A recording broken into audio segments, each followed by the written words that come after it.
تو چلیے بچوں، اگلے ویڈیو میں ہم پھر سے حاضر ہیں مٹی کی تیاری، یعنی چوتھے پر کیا دیا گیا ہے، ذیل میں دیے ہوئے لفظوں پر اپنے الفاظ میں ایک پیراگراف لکھیے۔ تو یہاں پر مٹی کی تیاری دی گئی ہے۔ اگر ہم لوگ دیکھیں گے یہاں پر تو آپ دیکھ سکتے ہیں بچوں کہ مٹی کی جو تیاری ہے وہ سب سے پہلا مرحلہ ہے اور بہت ہی اہم مرحلہ ہے۔ یہاں پر دیکھیے، فصلوں کو اگانے سے پہلے مٹی کی تیاری سب سے پہلا مرحلہ ہے۔ مٹی کو پلٹنا اور ملائم بنانا زراعت کا سب سے اہم کام ہے۔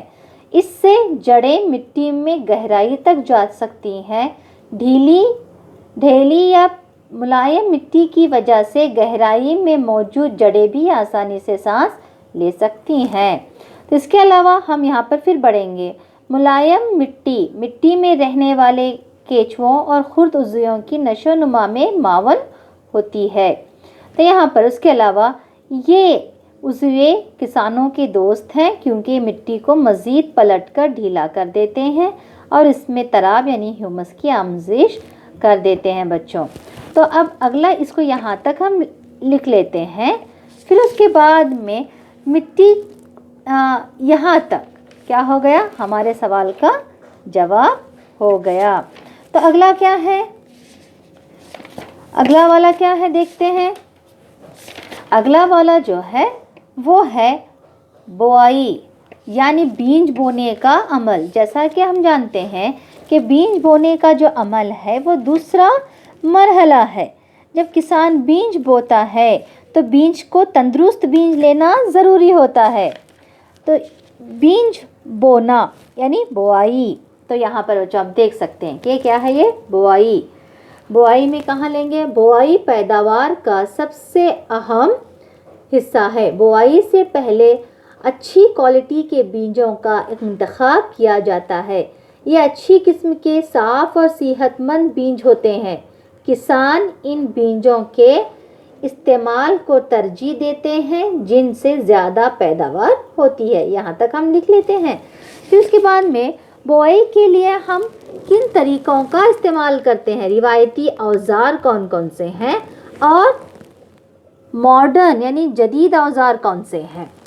پہلے کیا جاتا تھا، یہاں پر بوائی میں جس اوزار کا استعمال کیا جاتا ہے وہ کیپ کی شکل کا ہوتا ہے پہلے۔ اب اس کے بعد میں کون سا استعمال کیا جا رہا ہے، بیج ڈرل یعنی سیڈ ڈرل۔ آج کل بوائی کے لیے بیج ڈرل کا استعمال کیا جاتا ہے جسے ٹریکٹر کی مدد سے چلایا جاتا ہے۔ تو یہاں تک آپ لکھ لیجئے بس۔ اب اگلا دیکھتے ہیں، اگلا کون سا ہے۔ اگلے اس کے اندر ہمارے لیے کیا ہے، ویڈنگ ہے۔ ویڈنگ کسے کہتے ہیں، جیسے کہ کھر پتوار جو اگاتے ہیں نا اس کو نکالتے ہیں، غیر مطلوب پودوں کو نکالنے کا عمل کیا کہلاتا ہے، ویڈنگ کہلاتا ہے۔ تو چلیے اس کے بارے میں بھی کچھ۔ کھر پتوار یعنی یہاں پہ آپ دیکھ سکتے ہیں بچوں، کھر پتوار کو ہٹانے کا طریقہ ویڈنگ یا نرائی کہلاتا ہے۔ ویڈنگ بہت ضروری ہے کیونکہ کھر پتوار پانی، مغذیات، جگہ اور روشنی کے لیے فصلی پودوں کے ساتھ مقابل آرائی کرتے ہیں اور اس طرح پودوں کی نمو کو متاثر کرتے ہیں۔ کچھ کھر پتوار فصلوں کی کٹائی میں رکاوٹ پیدا کرتے ہیں اور انسانوں اور جانوروں کے لیے بھی زہریلے ہوتے ہیں۔ اب دیکھیے کسان کب کب نکالتا ہے۔ کسان کھر پتوار کو ہٹانے اور ان کی نمو پر قابو پانے کے لیے متعدد طریقے اختیار کرتے ہیں۔ اب وہ طریقے کون کون سے ہیں، ایک تو کیا ہوتا ہے، فصل اگانے سے پہلے کھیت جوتنے سے کھر پتوار اکھاڑنے اور انہیں ختم کرنے میں مدد ملتی ہے۔ تو یہاں تک۔ پھر اس کے بعد میں ہم لوگ کھر پتوار، یہ جو کام ویڈنگ جو ہے یہ کام کھرپی کے ذریعے انجام دیا جاتا ہے۔ کھر پتوار کو اکھاڑنے کے لیے بیج ڈرل کا بھی استعمال کیا جاتا ہے۔ یہاں تک کہ کچھ مخصوص کیمیائی اشیاء کا استعمال کر کے کھر پتوار پر قابو پایا جا سکتا ہے جنہیں کیا کہتے ہیں، ویڈ مار کہتے ہیں۔ کھر پتوار کو ختم کرنے کے لیے ان کا کھیتوں میں چھڑکاؤ کیا جاتا ہے۔ مگر اس سے فصلوں کو نقصان نہیں پہنچتا۔ تو یہاں تک ہم لوگ لکھ سکتے ہیں کس کے بارے میں، ویڈنگ یا پھر کیا کہتے ہیں، خر پتوار کو ہٹانے کا طریقہ۔ تو اگلا کون سا ہے، اگلا ہے نمبر ڈی پر تھریشنگ۔ تو چلیے تھریشنگ کسے کہتے ہیں۔ اب یہاں پر آپ دیکھ سکتے ہیں بچوں پیج نمبر 11 پر اس کا سوال کا جواب ملتا ہے۔ تھریشنگ کٹی ہوئی فصل سے اناج کے دانوں کو علیحدہ کرنے کا کام تھریشنگ کہتے ہیں، تھریشنگ کہلاتا ہے۔ ہم یہاں پہ کیا لکھیں گے، کہلاتا ہے۔